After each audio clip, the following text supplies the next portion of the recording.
I've always been someone who values moments of solitude. After months of intense work, I decided I needed some time for myself.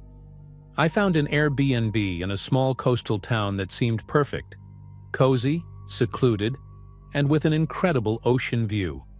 The listing described it as a peaceful retreat, ideal for relaxation, and the photos showed a charming cabin with rustic decor. I arrived on a sunny afternoon, and the host, a woman in her mid-50s named Linda, was there to greet me. She seemed friendly, but something about her made me slightly uncomfortable. Maybe the way she kept insisting that I enjoy the peace and always be mindful of the front door. The first night was uneventful. I went to bed early, tired from the trip, and woke up to the sound of seagulls and the salty ocean breeze coming through the window. I spent the day exploring the empty beach, reading a book on the porch, and soaking in the tranquility I'd been craving. That night, however, while making tea in the kitchen, I noticed something strange about the lock on the back door. The metal looked scratched, like someone had tried to force it open. I stared at it for a few seconds, wondering if it had always been like that, or if I just hadn't noticed before. I ended up locking all the doors again just to be safe, and tried convincing myself that it was all in my head. The next morning, while making coffee, I noticed that the door to the guest bedroom was slightly open. I was certain I had closed all the doors the night before. My heart started racing, but I tried to calm myself, thinking maybe it was just a draft or I was being overly paranoid. Then, I found a notebook on the nightstand in the guest room. It looked old, with a worn leather cover, and when I opened it, I saw it was full of notes. At first I thought it was some forgotten diary left by a previous guest, but then I realized the dates were recent. What made my stomach drop were the entries. Arrived around 2 p.m., blonde, hair tied in a bun, holding a book in her right hand.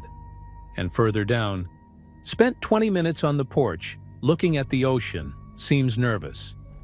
Heart pounding, I immediately called Linda. She answered with a calm, almost annoyed tone, as if I was bothering her. When I mentioned the notebook, she let out a small, awkward laugh and said it was probably left by a previous guest, nothing to worry about. I insisted that it was strange, but she quickly brushed me off, saying the house was safe and that no one would mess with my things. The call ended, but I couldn't shake the uneasiness. That night I locked everything again and pushed a dresser in front of the bedroom door. Even then, I could barely sleep. That night, exhaustion finally overtook me, but my sleep was restless. Around 3 a.m. I woke up to a noise coming from the kitchen. It was faint but distinct, like the creak of a door being opened slowly. My body froze, and for a few seconds, I tried to convince myself it was just the wind or an animal.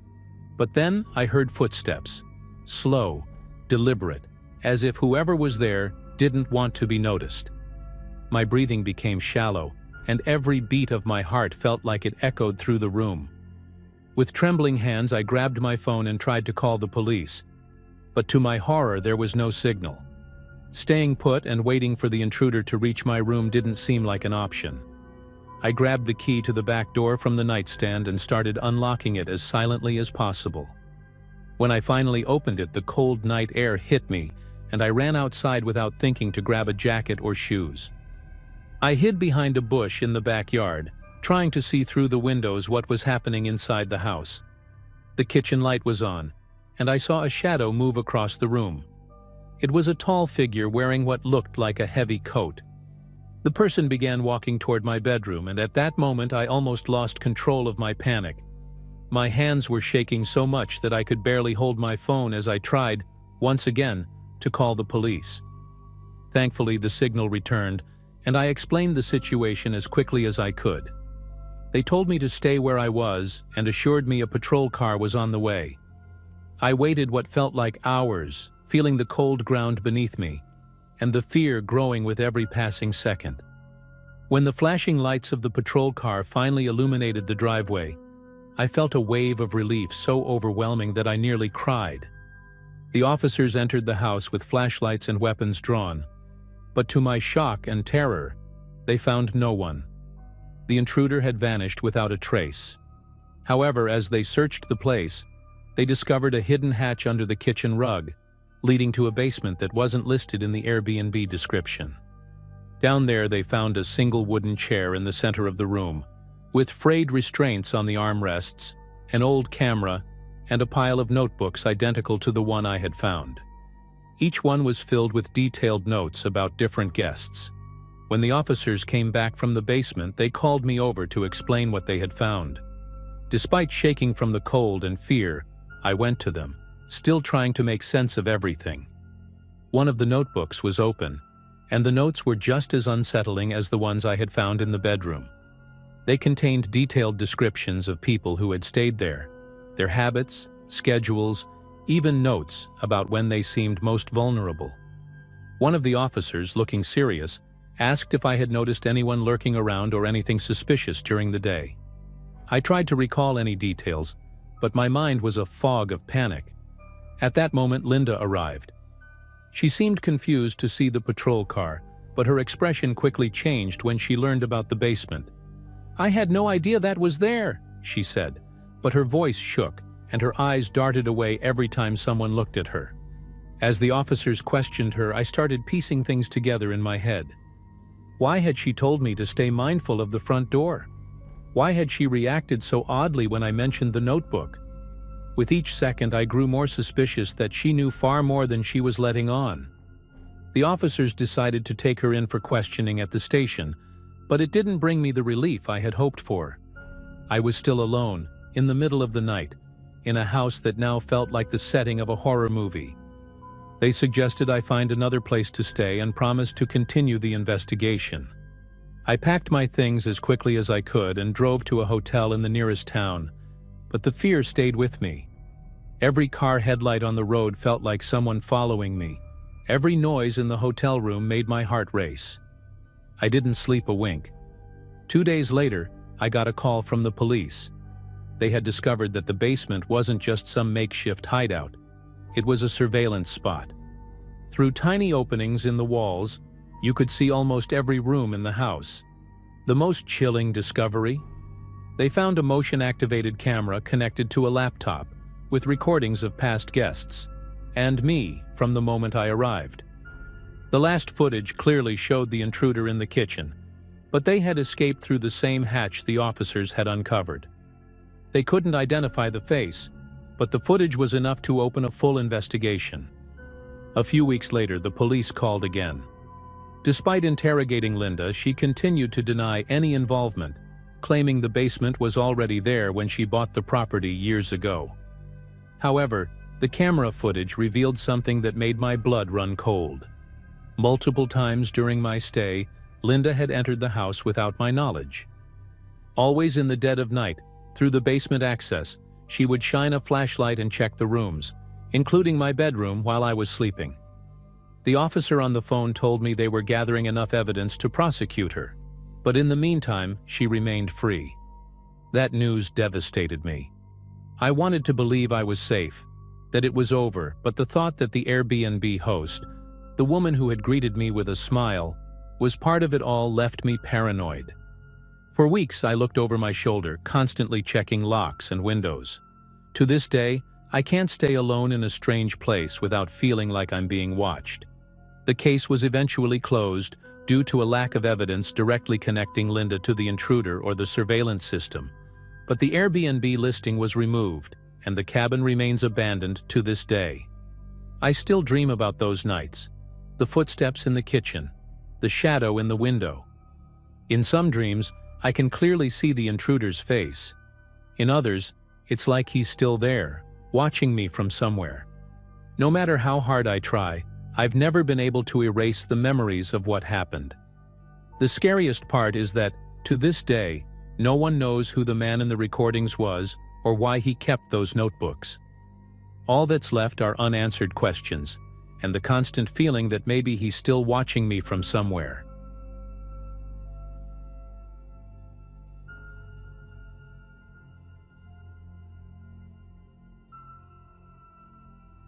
I've always been the kind of person who values peace and quiet. Maybe that's why when my uncle suggested I spend a weekend at my late grandfather's old lake house, I thought it was the perfect opportunity to unwind. It was a simple wooden cabin, secluded from civilization, surrounded by dense forest and, of course, the clear lake that gave the place its name. I invited 2 friends, Mike and Ryan, to come along. The plan was simple: fishing, grilling, and cracking open a few beers. Nothing fancy, just a laid-back weekend. We arrived on Friday night. The air around the lake had a unique smell, a mix of damp wood and fresh leaves that brought back childhood memories of when my grandfather was still alive. He was a reserved man who spent most of his time alone in that cabin. My uncle never told me much about his past, but I knew my grandfather had a certain reputation for being odd in town. That night, as we unpacked, Ryan tripped over one of the floorboards and joked about the cabin being older than he imagined. It wasn't until later that we noticed that particular board was slightly loose.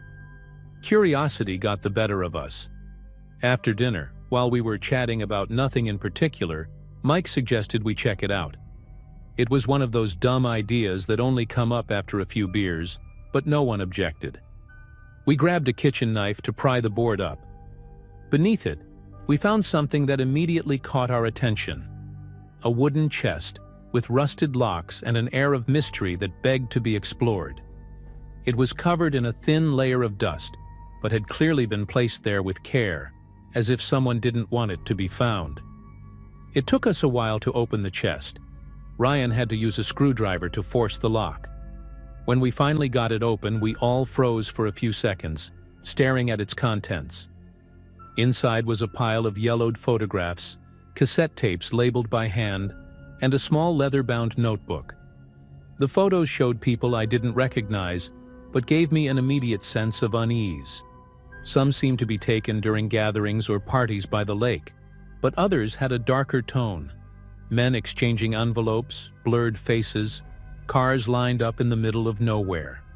With each photo we flipped through, the feeling that we had stumbled onto something we shouldn't have grew stronger. As we kept looking through the photos, Mike found something even stranger. Some of them showed the same lake house, but with people we didn't expect. They weren't family photos or pictures of friends fishing. They were groups of serious, almost sinister-looking people. Men in dark suits and women in formal clothing, as if attending an important meeting. Ryan, trying to lighten the mood, joked about a fisherman's cult, but no one laughed. Something in the atmosphere shifted. The peaceful silence of the lake, which had felt calming before, now felt oppressive. It was as if the cabin itself was watching us. We decided to play one of the cassette tapes. We found an old tape recorder on one of the shelves, dusty but still functional. The tape started with a low, distorted sound, like it had been recorded in a muffled room. Then a man's voice began speaking, calm but authoritative. "Tonight's meeting will be brief. We need to align on the next steps." We listened in stunned silence as he mentioned things like packages delivered, silencing curious parties, and avoiding the police. That's when Mike abruptly paused the recording, his eyes wide. "This isn't normal stuff," he said, and I knew he was right. Ryan suggested we close the chest and pretend we hadn't found it, but Mike wanted to keep digging. I was torn. Part of me wanted to leave it alone, but my curiosity wouldn't let me. We agreed to take a quick look at the notebook. It was a list of names, dates, and addresses, written in neat, deliberate handwriting. Some of the names sounded vaguely familiar, maybe from store signs or old families in town. One of the addresses, though, was the lake house we were standing in. That was enough to send chills down all of our spines. At that moment, the sound of a branch snapping outside made us freeze. We looked at each other, silently asking the same question. "Did you hear that too?" Ryan, always the one to brag about being the bravest, went to the window. He carefully pulled back the curtain, but he couldn't see anything beyond the darkness and the faint reflection of the lake. "Probably just an animal," he whispered, though his tone didn't convince anyone, not even himself. From that moment on, the feeling of being watched became impossible to ignore. After the noise outside, we tried to act like nothing had happened, but it was impossible to ignore the tension hanging in the air. We put the chest back under the floorboards, trying to forget we had ever found it. Mike suggested placing something heavy on top of the loose board just in case. I don't know if it was to prevent anyone from finding the chest or because we were too scared to leave that opening exposed. After that, we decided to go to bed, but sleep didn't come easily. Every little creak of the cabin, the groaning floorboards, the distant sound of wind through the trees felt amplified. Around 3 a.m., I heard something that made me sit up in bed instantly. It was rhythmic, like slow footsteps on the cabin floor. For a moment I thought one of my friends had gotten up, maybe to grab water or use the bathroom. But then I heard Mike mumble something in the room next to mine, and I realized they were still in bed. The sound continued, coming closer to my room. I tried convincing myself it was just the old cabin settling, but the noise was too deliberate, too clear. I decided to wake up Mike and Ryan. I knocked on their door, trying not to sound panicked, but my voice shook. "Did you hear that?" I asked. Mike opened the door, his hair messy, his face confused. "Hear what?" Before I could explain, the sound started again, louder this time. Footsteps in the living room, followed by a faint dragging noise, like something heavy being moved. Mike's eyes widened, and Ryan stepped out of his room holding a flashlight. "That's not an animal," he muttered, and for the first time that night, we were all on the same level of fear. We decided to check the living room together. Mike grabbed a piece of wood leaning against the kitchen door, as if it could protect us from whatever was out there. Ryan lit the way with his flashlight, and I followed in the middle, my heart pounding so hard it felt like it might burst. The living room looked exactly as we had left it, except for one thing. The floorboard we had put back earlier was lifted again. The chest was there, its lid open, and the photos, notebooks, and tapes were scattered on the floor. But what really stopped us in our tracks were the wet footprints leading away from the chest and toward the back door. The wet footprints on the floor were impossible to ignore. They started at the chest and led to the back door, disappearing into the oppressive silence of the night outside. Ryan shone his flashlight toward the door, and we noticed it was slightly ajar, swinging gently in the breeze. None of us remembered leaving it open. Mike, still clutching the piece of wood like it was a weapon, whispered, "Someone was here. We need to leave now." I immediately agreed, but Ryan hesitated. He wasn't the type to run without understanding what was going on. "What if it's just a neighbor or something?" Ryan suggested, as if that was a comforting thought. But there were no neighbors for miles. We knew that because my uncle had made it clear how isolated the cabin was. Fear began to creep over me, and a wave of paranoia took hold. If someone had come for the chest, why leave the photos and tapes scattered everywhere?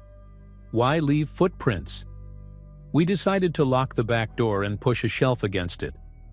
After that, we sat in the living room, each holding something to defend ourselves, waiting for daylight. The next few hours were the longest of my life. Every sound from outside, the creak of the porch, the faint rustle of leaves, felt like it was magnified. At one point, we thought we heard footsteps on the porch or something lightly scratching at the walls of the cabin.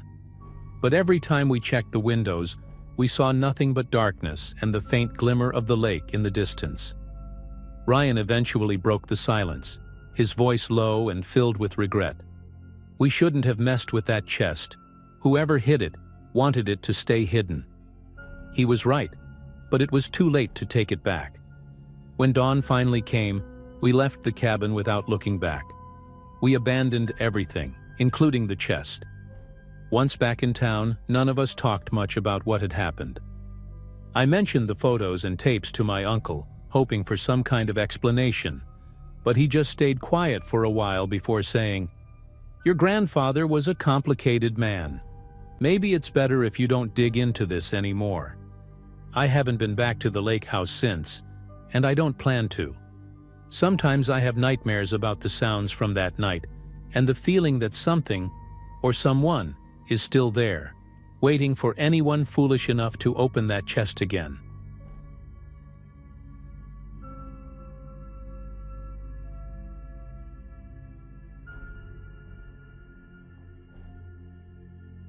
I've always been the kind of person who values family vacations, those weeks disconnected from the world, you know? Back in July 2018, my wife Sarah, our 2 kids and I decided to rent a lakeside cabin. I had found it on a rental site, and it looked perfect.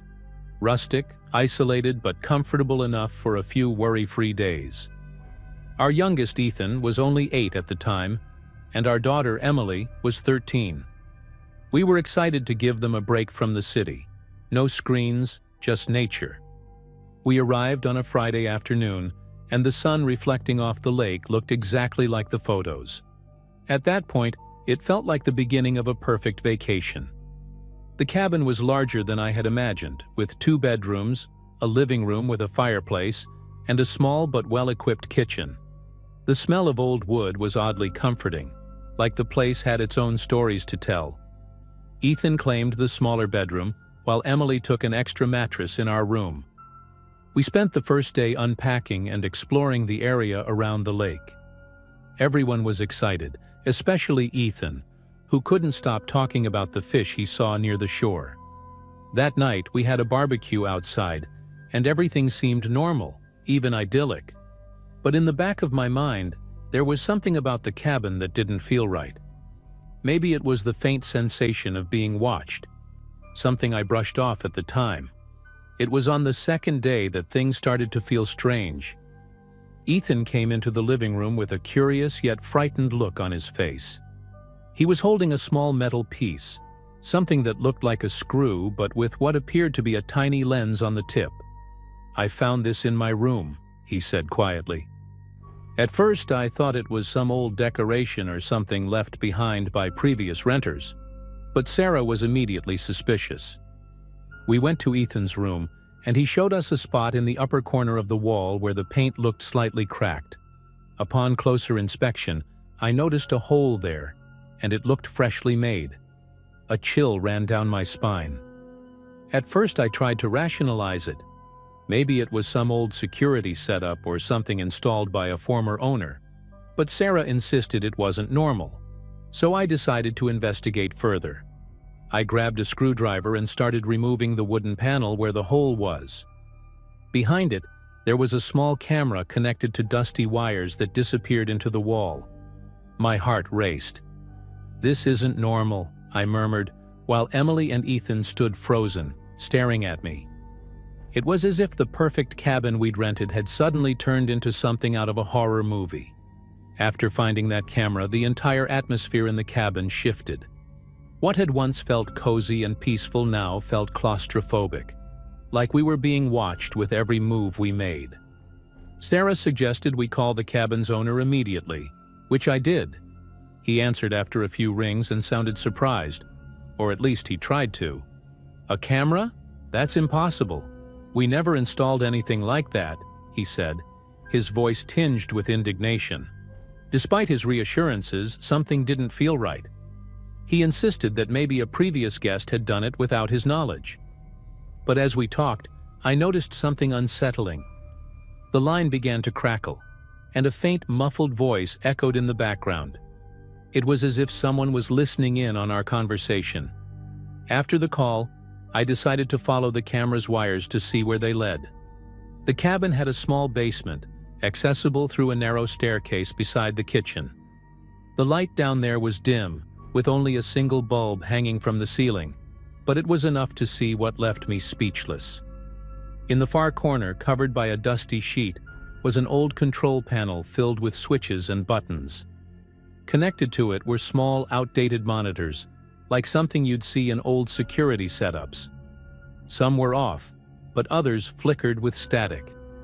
On one of the screens, I could barely make out an image of a bedroom, the same room where Ethan had been sleeping. The feeling of being watched consumed me entirely. I ran back upstairs, unsure how to explain to my family what I had just seen. Sarah was in the living room, staring at her phone with an expression I had never seen before. pure terror. "We just got this," she said, holding the phone out to me. It was a text from an unknown number. It simply said, "You shouldn't have touched the panel. Stay where you are. Do not leave the cabin." My blood ran cold. I tried replying, but the message wouldn't send.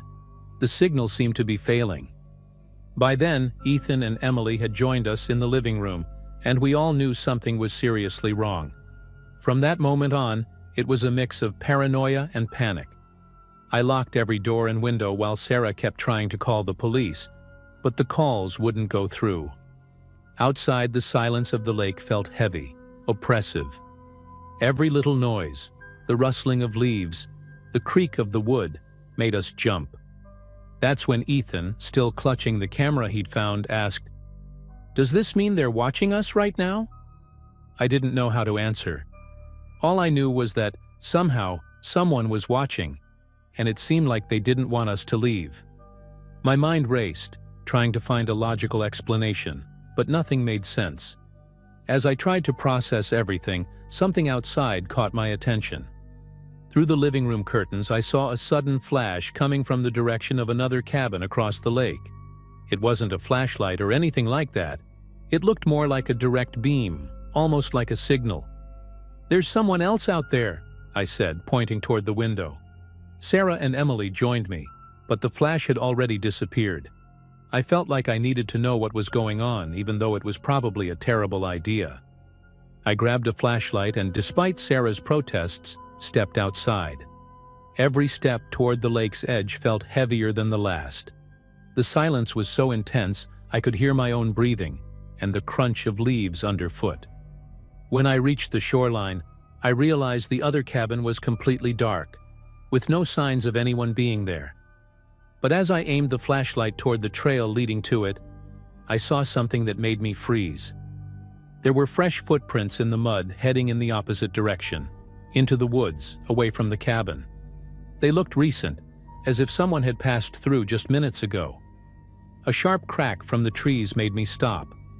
I knew I should go back to the cabin, but something pushed me to keep going. I followed the tracks for a few feet, but they abruptly disappeared, like whoever it was had vanished. That's when I heard a faint hum, almost imperceptible, coming from my left. When I turned the flashlight, I saw it. A small camera mounted on a tree, pointed directly at me. I bolted back to the cabin, my heart pounding like it was about to burst.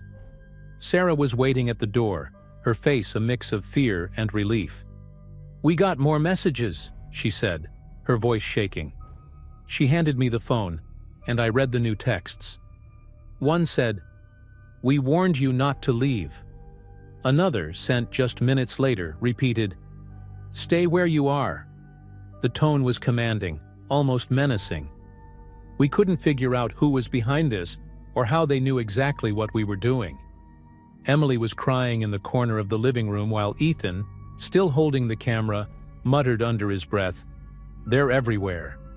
That's when I noticed the camera he was holding had a small button on the side, like it could connect to a system. I pressed it, and the faint hum I'd heard earlier started to echo through the cabin. The sound was coming from somewhere inside. I rushed upstairs, following the noise to Ethan's room. There was another panel in the wall, almost invisible, hidden beneath peeling wallpaper. Behind it, I found more wires and devices connected to what looked like a transmitter. It felt like the entire cabin had been rigged to record or broadcast. Before I could investigate further, the phone rang. It was the same unknown number. I answered, but there was no response. Just static, followed by a whispered voice that said, "Leave the room. Now." I dropped the phone and ran out, slamming the door shut behind me. When I looked at my family, their terrified faces said it all. I had to do something, but it felt like any decision we made would only make things worse. After the scare in Ethan's room, I knew staying in that cabin was a death sentence. We had to leave, but how? The road to the nearest town was long, and the thought of driving it in the dark felt like asking for trouble. But staying there, with my family terrified and those ominous messages, wasn't an option. I decided we'd leave at first light. I locked every door and window again and spent the rest of the night sitting in the living room with a kitchen knife in hand. Every creak of the wood or gust of wind outside made me jump out of my seat. Sarah held Emily and Ethan on the couch, trying to comfort them, but the fear in her eyes was unmistakable. When the first rays of sunlight peeked through the trees, we packed up as fast as we could and loaded the car. As I was putting the last bag in the trunk, I noticed something chilling. Footprints around the cabin that hadn't been there before. There were several sets, and some were so close to the windows it looked like someone had been standing there, watching us all night. My breathing quickened, and for a moment I thought about going back inside. But something deep down screamed at me to keep moving. We got in the car, and I started the engine. As we began driving away, Sarah's phone buzzed with another text. "You shouldn't be leaving." I ignored it and hit the gas. As we drove down the dirt road, I noticed something in the trees. A vehicle following us, keeping its distance but close enough to make its presence known. Sarah noticed it too, her panic rising. "Drive faster, please," she begged, clutching the kids tightly. I pushed the car as fast as the winding road allowed, but it was hard to keep up the speed. Suddenly the vehicle stopped and disappeared into the woods. We didn't dare slow down, not until we reached the main highway. Finally, when we saw signs of civilization, we felt a wave of relief. I called the police and explained what had happened, but, unsurprisingly, they found nothing when they investigated the cabin. To this day, I don't know who was watching us or why. The cabin was removed from the rental site a few weeks later, and the owner stopped responding to our messages. Sometimes I think about that hidden camera and the control panel in the basement, wondering how many other families had been recorded before us. Sarah refuses to talk about it, and luckily the kids have forgotten most of it. But for me, every time I see a security camera, I get this eerie feeling, like someone, somewhere, is still watching us. Maybe I'll never know the full truth, but one thing is certain. I'm never renting an isolated cabin again.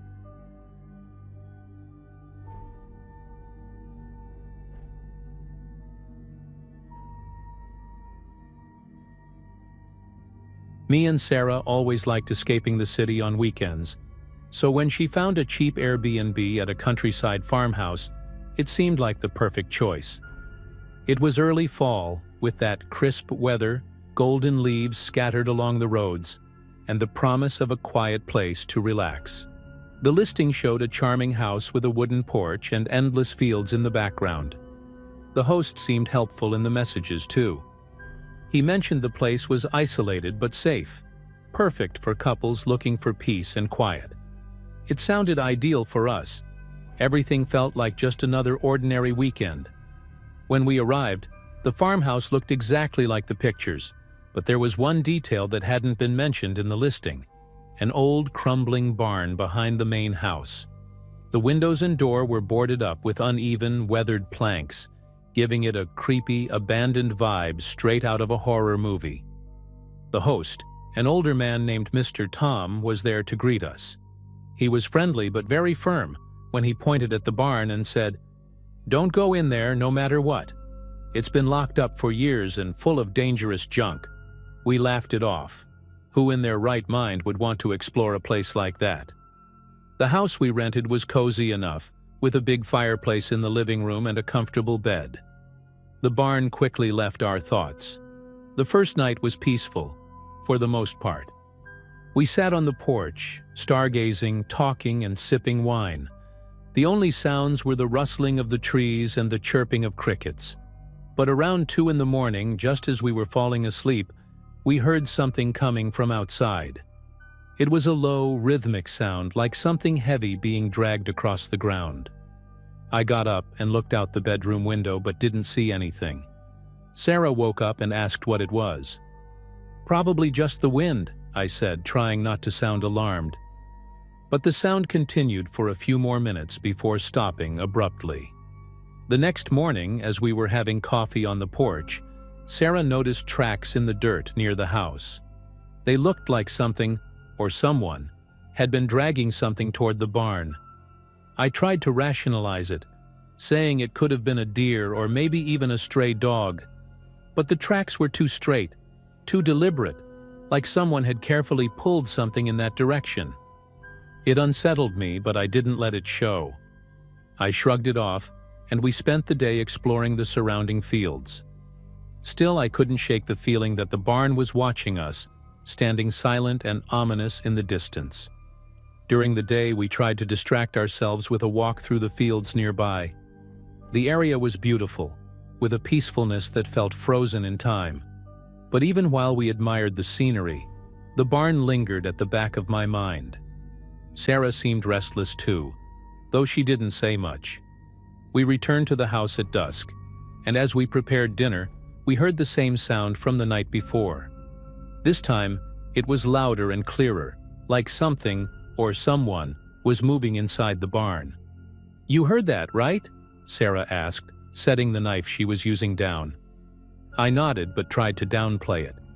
"Probably just the wind or some animal," I replied. But deep down, I was starting to feel uneasy too. Later that night, as we sat in the living room, another noise broke the silence. This time it wasn't the dragging sound. It was lighter, like footsteps crunching on dry grass. I went to the window, but even with the dim porch light, I couldn't see anyone. I grabbed the flashlight we'd brought for emergencies and pointed it toward the barn. Nothing. But then, as I turned the flashlight off, I swear I saw a faint glow coming from inside the barn, as if someone had lit something in there. "Sarah, I think someone's out there," I whispered. She turned pale, but instead of panicking, she suggested we call the host. We called Mr. Tom, and he answered quickly, almost like he'd been expecting it. "Are you sure you locked the house?" he asked, his tone much more serious than before. We confirmed that we had, and he said he'd come by in the morning to check things out. The way he spoke only made the whole situation feel worse. We tried to ignore it and went to bed early, but in the middle of the night, a loud thud woke us up. It sounded like something had hit the outer wall of the house. I got up instantly, my heart pounding. Sarah was already awake, staring at me with wide eyes. I grabbed the flashlight and, against my better judgment, went to the door. When I opened it, the cold night air hit me like a slap. I shined the flashlight around, and for a moment, everything seemed normal. But then I saw something that hadn't been there before. Handprints smeared in dirt on the porch railing, right next to the door. They were fresh and perfectly placed, like someone had tried to push the door open. I looked around, but there was no one in sight. I locked the door again, trying to stay calm, but my mind was racing. Whoever, or whatever it was, they had been close. Too close. The next morning, we barely slept, waiting anxiously for Mr. Tom to arrive. When he finally showed up, he looked more serious than he had the day before. We told him about the noises, the handprints on the porch, and the light inside the barn. He listened carefully, but to our surprise, he didn't seem shocked. "That's why I told you not to go near the barn," he said, as if that explained everything. I pressed him, asking directly if he knew what was going on, but he brushed it off, saying the place was old and tended to attract nosy people. That only made me more suspicious. Before leaving, he reminded us again to stay away from the barn and suggested we spend the day out exploring. But the way he left, glancing over his shoulder, made the air feel even heavier. Despite his warning, the barn seemed to call to us. The day dragged on, and Sarah looked just as uneasy as I felt, torn between curiosity and common sense. When night fell, the sounds returned, louder than ever. It was impossible to ignore now. A mix of dragging, footsteps, and what sounded like faint whispers. Sarah was pale, clearly scared, but she was the one who said it first. "We have to see what's going on." I hesitated, but deep down I knew she was right. We grabbed the flashlight and decided to go together. Every step toward the barn felt wrong, like we were crossing a line we weren't supposed to cross. As we got closer, I smelled it before I saw anything. A metallic, rancid odor, like rust mixed with something rotten. The planks on the barn were old and weathered, but the door looked like it had been tampered with recently, with scratches and splintered edges. I pushed the door carefully and it creaked loudly, breaking the stillness of the night. Inside, the air was heavy and damp, and the flashlight revealed a scene that chilled me to the bone.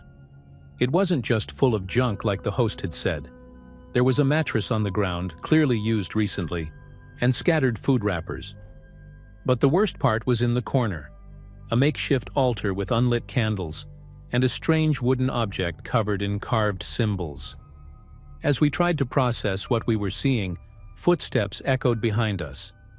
We froze in place, the sound getting closer, deliberate, like whoever it was wanted us to know they were there. Sarah gripped my arm tightly and I turned the flashlight toward the door. There was no one there, but the footsteps didn't stop. They started circling the barn.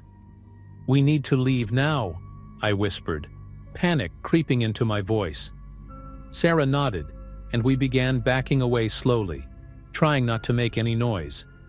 Just as we reached the door, something fell inside the barn. A loud, metallic crash, like something had been thrown. We didn't look back. We ran to the house as fast as we could,